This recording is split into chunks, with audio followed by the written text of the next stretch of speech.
Good afternoon. तो अब आते हैं लॉ ऑफ वन के तीसरे सत्र पर कि इसका सार क्या था, इसके अंदर क्या क्या बातें ऐसी हुई थी जो जिसके बारे में अगर आप चाहो तो मैंने सवाल दर सवाल अलग अलग वीडियोस बनाए हैं। हर सवाल के डिटेल में अगर आप जानना चाहो तो आप वो वाले वीडियोस देख सकते हो। तो इसके अंदर ज्यादातर ये बातें हुई थी कि रा ने बताया कि जो लोग दूसरों की सेवा की तरफ ध्रुवीकरण जिनका नहीं है, उन लोगों को इन चैनलिंग सेशंस में अगर ना आने दिया जाए तो बेहतर होगा, ताकि हम ये चैनलिंग ठीक से कर सकें। उनके आने से हमारे कांटेक्ट में परेशानी आ सकती है। तो फिर डॉन ने उनसे पूछा कि पिरामिड के ऊपर क्या एक कैप थी, एक टोपी की तरह कुछ चोंच सी बनी हुई थी, क्या था, और आप लोगों ने वो पिरामिड कैसे बनाए, उसके वो पत्थर कैसे हिलाए, इतने भारी भारी पत्थर। तो ये सब सवालों के बारे में इस पूरे सत्र में डॉन ने पूछा है, और रा ने बताया कि इसके ऊपर हमने ग्रेनाइट की चोंच बनाई थी जो एक चिमनी की तरह काम करती थी, ताकि पिरामिड के अंदर ताजी हवा आ सके। पिरामिड हमने हीलिंग के लिए और इनिशिएशन के लिए बनाया था, मतलब किसी को ईश्वर से जोड़ना और उनके क्राउन चक्र को एक्टिवेट करना, ताकि वो ईश्वर की ऊर्जा को अपने अंदर समा सकें।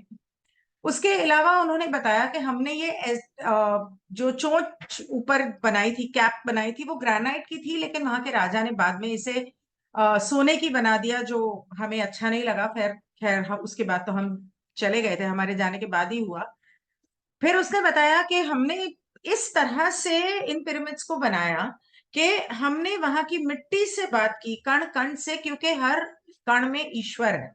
तो उस कण में और उन पत्थरों के अंदर जो ईश्वर है, उससे बात की और उनसे इल्तिजा की कि हम पिरामिड बनाना चाहते हैं। तो आप मिट्टी इकट्ठा होके पत्थर बन जाए, ऐसा पत्थर जो कभी ना टूटे, और वो पत्थर उठकर वहां पर लग जाए, ताकि पिरामिड सही तरीके से बने। तो उन्होंने जो भी किया अपनी सोच से बनाया।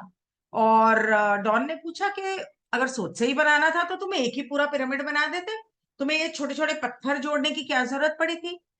तो उन्होंने कहा कि वो इसलिए कि अगर हम एक ही बना देते तो लोग हमें भगवान मान लेते और फिर हमारी पूजा करने लग जाते थे, और हम ये नहीं चाहते थे। हम नहीं चाहते थे कि लोग हमें जादूगर या रहस्यमयी ऐसा समझें। तो आने वाले समय में भी लोग जब जाने तो वो यही समझे कि हाँ, इंसानों ने बनाया है।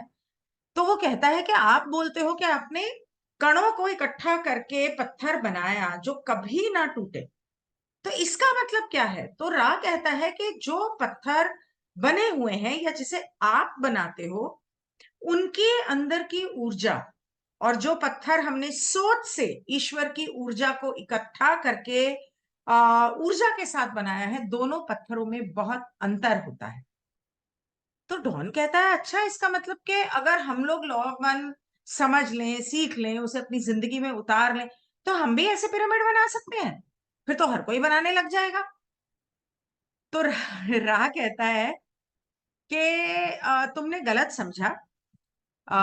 एक इंसान के लॉ ऑफ वन सीखने से या उसे समझने से और अपनी ऊर्जा को ऊर्जा की उन्नति करने में और एक पूरे ग्रुप के करने में बहुत फर्क होता है। ये पिरामिड हमारे पूरे ग्रुप ने मिलकर बनाया।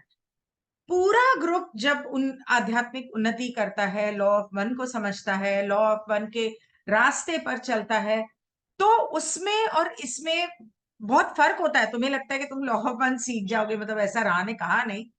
कहने की वो ये कोशिश कर रहा था कि एक इंसान से ये नहीं होने वाला, ये पूरे ग्रुप की मेहनत है।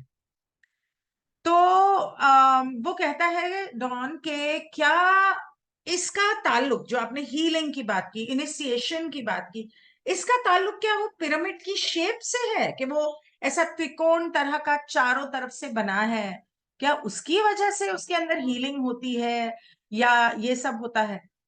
तो राह कहता है कि हाँ, इनिशिएशन मतलब कि शुरुआत करना, और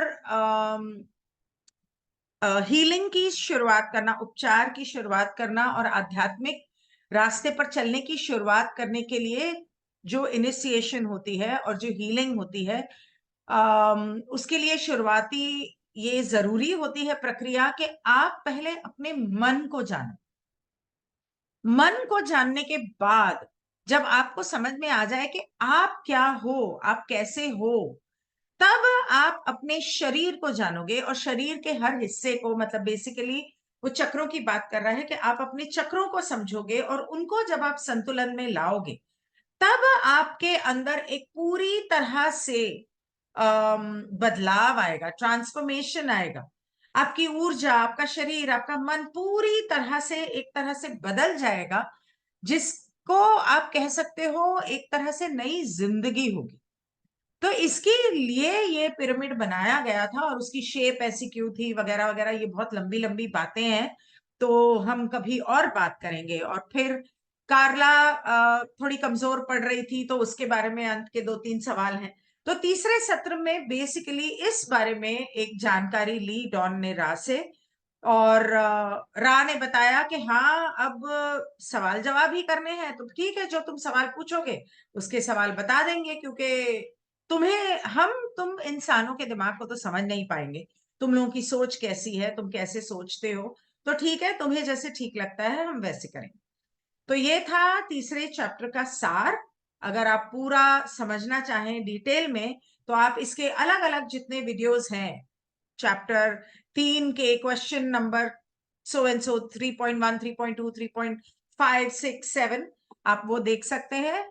अब के लिए फिलहाल धन्यवाद और गुड बाय।